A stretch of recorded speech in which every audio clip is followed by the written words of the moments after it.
What's up, world? I'm gonna go ahead and react to one of these interviews. It's a short version of the interview.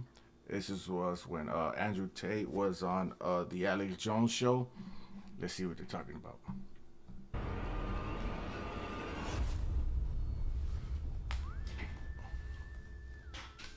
Well, ladies and gentlemen, we've got the biggest interview you can get. Thank you so much for joining us today.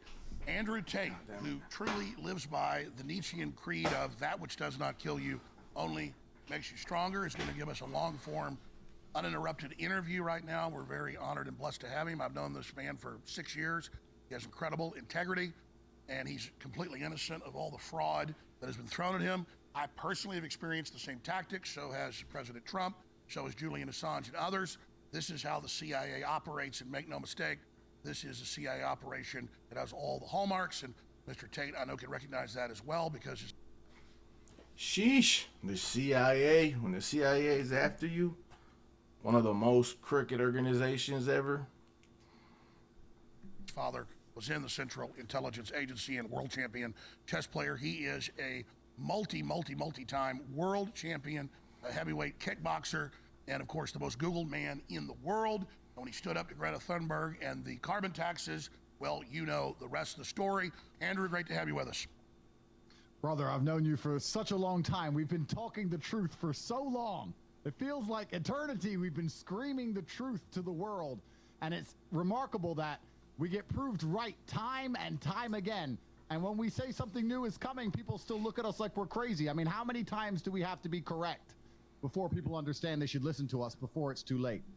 And to be quite honest, no matter how many times you're correct, people are so like egotistical that you could tell them like, don't don't keep walking straight. You can fall off the cliff. Just so they don't listen to you, they'll fuck around and walk straight and walk off the cliff because they rather that than listen. Even grown people think like little kids. Absolutely. I know that you've got to be careful, not that you've done anything wrong, but they spin everything you do. At a certain base level, though, you've got to have a feeling of success and satisfaction to be the most demonized person in the world now, even surpassing myself and in many cases Donald Trump, and to have school curriculum, not just in the UK, but now it's turning out around the West, teaching young boys that you're bad and they shouldn't read you or watch you or listen to you. Don't these idiots know it's happening the opposite effect? When I'm at a grocery store or at church, you know, teenagers run up and say, "Oh, you know Andrew Tate." Don't they know this is backfiring? Well, absolutely it's backfiring, because that's the worst thing you do to a teenage boy, say, don't watch this man. And the thing that they don't understand. And just imagine, all right, this guy's probably not the saint, but he's definitely not the devil. And for them to go out their way to make sure they ban him in schools, just imagine the effect he's having. And it must be a positive one, because if it was negative, they'll be having them everywhere. Like all these schools invite rappers to come talk to children. All these schools, they don't have a problem banning this guy, but they won't ban hip hop and music that causes destruction to the children's minds out here. But let's go. Understand, because these people are so disconnected from reality. All of these people are genuinely disconnected. They don't understand that my message makes people feel better. I teach men to be strong. I teach men how to make money. I teach men how to be confident, how to be motivated, how to be disciplined, how to be diligent, how to be hardworking. If a man adopts these qualities and applies them to his life will get better. This isn't a matter of just consuming content on the internet. This is a matter of people's lives genuinely changing their day-to-day reality. If that happens, if somebody's day-to-day reality changes because they're a fan of me and they listen to my content, who do you think you are to come along and tell them to stop and go back to misery? It's never going to work. It's never going to work. And the reason I'm so heavily demonized is not because the things I say, it's because I am so massively influential. And when I'm teaching these young men, these young boys, to have any degree of standard for themselves, any degree of parameter for what they will accept inside of their minds, they see that as a threat to the slave programming. If a man stands up for himself and has self-respect, he doesn't want to wear a mask because he respects himself. He doesn't want to take antidepressants. He respects himself. He doesn't want to eat the bugs. He respects himself. They don't want men to have self-respect. We're not allowed. So this dude be talking shit, like not talking shit, meaning he talks nonsense, but like he talks it. But that motherfucker could whoop fool's ass. So I guess they hate that shit too. To have self-respect. We have to sit there and be completely empty vessels waiting for the slave programming to be plugged in, so we'll comply. That's all they want, is compliance. And that's why me, as a man who stands up and says, listen, you should become as strong as possible, you should believe in yourself, you should be motivated, and you should also try to make as much money as possible, because money is a very important weapon in the fight against slavery. I am seen as public enemy number one for genuinely improving people's lives. That's how evil these people are. You seem stronger under attack, and that's got to shake up your enemies. Well, that's the thing, because they want me to cower or cuck. What they're trying to do is, because I inspire so many people, if they can break me, they can break the souls of millions of people by extension. And also what they're trying to do, they're hoping that I will believe I can reason with these psychopaths. I don't think I can reason with people who hate me. They hate me. They hate everything I stand for. They hate the way I walk. They hate the way I look. They hate the way I think. They hate my ideas. They hate my relationships with my brother. They hate my friends. They hate everything about me. I have no interest in trying to reason with them. I'm not going to stand up and say, well, maybe if I talk a little bit softer, they'll be nice to me. No, I don't operate under that frame. It's like Churchill. Churchill said, no, we're not going to negotiate with Hitler. There's no point in negotiating with this man. I'm not here to negotiate with anybody. If you're going to destroy me, do it. I'm going to hold my head high. I'm going to walk into court with my head held high before I get dragged off to jail. I'm not going to cuck or cower, because that's a spiritual loss. You can do what you want to my body. You can put me in jail, but you won't break my spirit. A spiritual victory is enough for me. I know I'm innocent. I know I've done nothing wrong. I know I tell the truth. I know I help people. I'm not going to back down or cower or give up. And Trump knows he's innocent too. And sometimes in these scenarios where you don't stand a chance, technically, legally. Just imagine you did nothing wrong. And just because you've been speaking out online to issues around the world, issues in the U.S. especially, because around the world, they don't really go through what we go through as far as, these other countries might, like England and countries that are already more evolved, like city-wise and government-wise. They don't like what he's saying. They don't like that he's trying to wake up people. That's obviously what it comes down to. Same with Alex Jones. They banned him for a reason. So now he has on Rumble, and he has to be on X and Rumble, but they're not allowed on these mainstream social media accounts. When you're dealing with the apparatus of man, which has been rigged against you because humans are imperfect, all you can do is look to God and understand the truth of your heart, the truth of your soul, and aim for a spiritual victory. And you have a spiritual victory of a man, as a man, by having your head held high. If they were about to shoot me in the head by firing squad, I would go down with my head held high with a smile on my face. I'm not gonna fucking cry. You're gonna shoot me anyway. You're gonna shoot me anyway. So they're gonna do what they're gonna do to me, and they're gonna do what they do to Trump anyway. The best thing we can do is act like men, because that pleases God. And you know what's funny? What's funny about the world is, if you please God, if you act with honor and integrity, and you do the right thing, and God likes you, it's amazing how favored you become. Some people will call it lucky. I don't call it that. I call it favored. When you act the right way, it's amazing what God will give you. And almost sometimes in impossible odds, you manage to pull it off. And people go, how did they do that? Because you made God happy. There are so many psychological studies that leftists are between 5 and 10 times, depending on the study, more selfish. They don't give to charity. They steal more. They lie more. I mean, they're really just incredible losers. And I just wonder sometimes if we can rehabilitate them, or whether they're just a lost cause. Fucked. The leftists, the super Democrats. See, I'm not political. I'm not Democrat, Republican. To me, it's all the same, but not really. It's starting to show that the Democrats, the lefts, they're fucking out their mind. They can say they're a sheep. They can say they're a cow. They can say they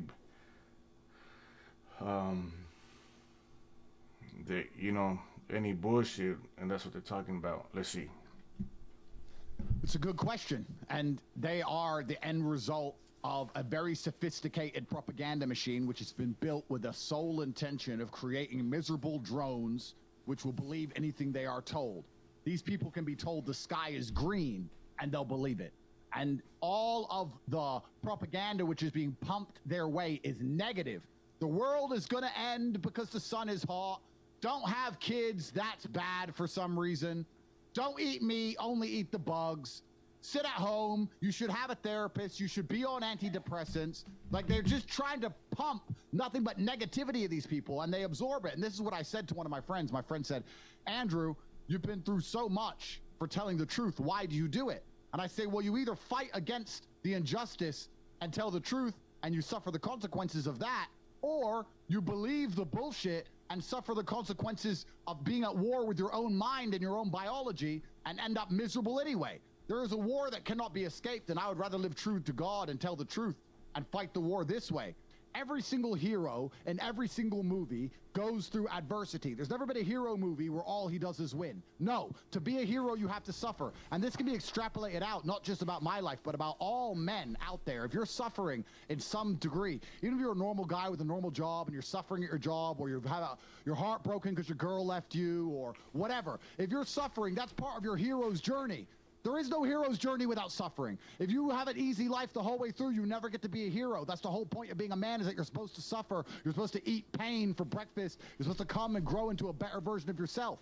That's exactly what life's supposed to be about as a man. And another thing I want to say, when you mentioned that movie that popped to my head, I find it amazing that men will sit and watch movies about prisoners of war in Japan, or watch movies about men who go to war and risk their lives. And be straight vaginas in real life.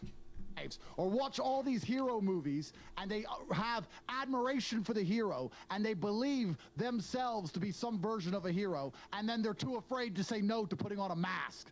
If you're not going to say no to putting on a mask, don't watch hero movies anymore, because you're certainly not a hero. You are one of the villains. You're not even one of the important villains. You're not even one of the villains with a name. You're the stupid little henchmen who get beaten up. Those guys who are on screen for a flash of a second. Stupid little henchman that gets beaten up. Still hilarious.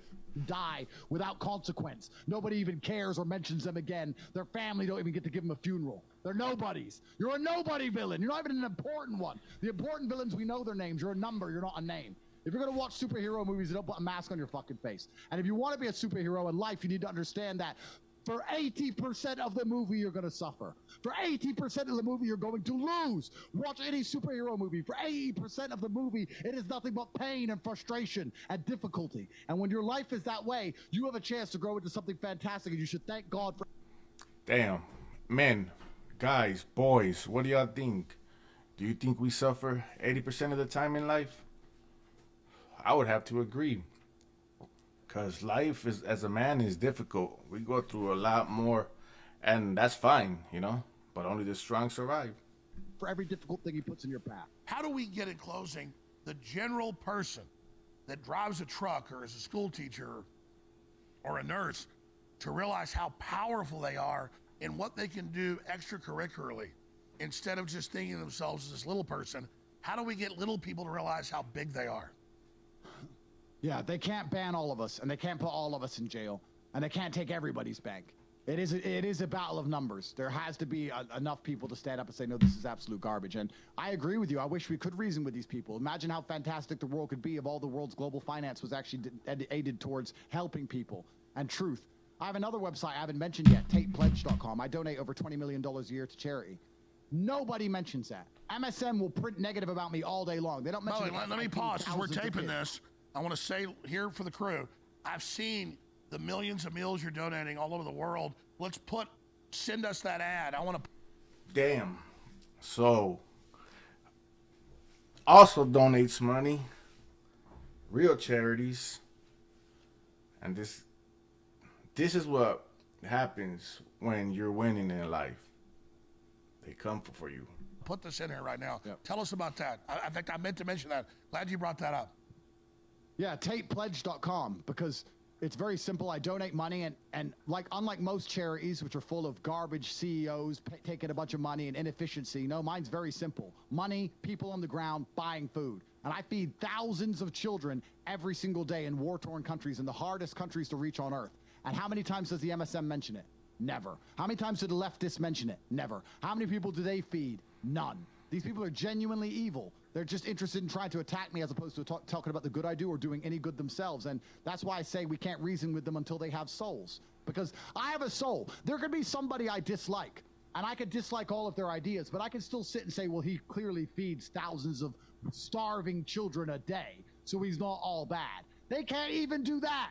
That's how empty they are. They can't even sit there and admit a simple fact of life because they're so bitter and miserable inside of their hearts and souls. So I think the people at home, what you need to do is you need to tell the truth, be a good person, firm handshake, get up on time, say what you mean what you say. Remember, God is always watching and he'll reward you in the end. He is the best of planners. Whether he puts you in jail or me in jail, in the end, it will work out well for us. And it's the same for everybody at home. He may give you a trial or a tribulation, or it may seem difficult to do the right thing now, but in the end, you'll be glad you did it. And if enough people do that, all of this tyranny will end. I saw you tweet the other day, and we'll put it on screen later in post. We're taping this. But you said, I miss the nightmares, I miss the torture. But don't miss it too much. We don't want them to put you in prison. But you were, I think that was actually, from what you said, a true statement that you're strong outside jail, but you were almost lusting for the crucible again. When I left jail, I had... Just to give some context for those who don't know, so he was put in jail for some accusations of human trafficking and rape and so-called being a mafia boss. I believe this interview came out a few weeks or months, probably months after he was out of jail. So this is what Alex had asked him. Very bad nightmares. For a long time, I couldn't sleep at all. And I was using all that time to obviously be productive. I'm not going to be the kind of person who lays in bed doing nothing. I was training hard. I was working. I was doing as much as possible. And over time, my mind has healed itself. I never took any drugs. I never went to a psychotherapist. I never cried about it. I never tried to, well, I need sleep. Your brain was wargaming it, and that's what I have. I love my nightmares because they make me stronger. Absolutely. My brain was going through endless scenarios in my subconscious, and my brain was going through them all, and I decided that if God decides I need nightmares right now, then I'm going to take my nightmares, and if I wake up, I'm going to go to the gym. That's it. I'm not going to cry about it or be a bitch. And now, over time, my mind has healed itself without any help. Oh, my God, brother. That's the thing. I love my nightmares. I used to hate them 20 years ago. I now... What's up with that reporter right here falling? The cameraman. You catch that? Over time, my mind has healed itself without any help. Oh my God, brother. That's the thing. I love my nightmares. Take that dude out. I used to hate them 20 years ago. I now know it's a war game. I enjoy them. Completely. Now I'm sleeping soundly and I'm angry. I'm getting less done. I have less time. I'm sleeping. I'm like, give me my nightmares back. I want to train like I was training. I was up all night. I was living 24-hour days. Give me my nightmares back. Now I'm sleeping soundly. And that's the thing. It's the mental shift. It's a semantic shift. I'm supposed to be afraid of these nightmares. I'm supposed to want them to go away. Well, I want them back. Now what? Now what are you going to do? You're going to put me in a jail cell? You're going to give them back to me? You're going to give me what I want? Give them to me. I was far more productive. I was a more capable predator with my nightmares. So I want them back. I'm furious my mind's healed itself. Luckily, I believe God's going to give me another event at some point in my life that's going to damage me again, which is going to allow me to once again enjoy those sleepless nights. I'm not afraid of pain. I'm not afraid of any of it. Alex, I've never been afraid of any of it. So I don't know what they're going to do to me besides put a bullet in my head because I'm not scared. Andrew, I've been on air 29 years. This is the most amazing interview I've ever done, hands down. Because we're simpatico, because I've been through a lot of trauma, so have you. And instead of being victims, we realize it made us stronger. And we're finishing each other's sentences, which other men out there that have been taught to be victims and get into it and all this. And I'm not saying I'm the toughest guy around physically or anything, but I mentally have been through a lot. And it's so empowering once you embrace the mission. And that's how we didn't talk before this other than a short call yesterday and some text messages. We are literally finishing each other's sentences because this is the path of the man. This is the path of the warrior. This is the path of the humans. This is the path of the leader. This is the path of victory. It's the path of man. It's the path of victory. And it's the only path to truth. It's the only path to genuine happiness in your heart. There's one path. There's one. That's the reason we're finishing each other's sentences. There is one path to happiness, and that is masculine strength, and that is eating pain for breakfast and becoming a better person. The flavor of life is pain. You try to change the flavor, you're going to end up disappointed, you're going to end up weak, you're going to end up miserable. Accept the flavor and learn to love it. That's the only path to genuine competence and happiness within yourself as a man.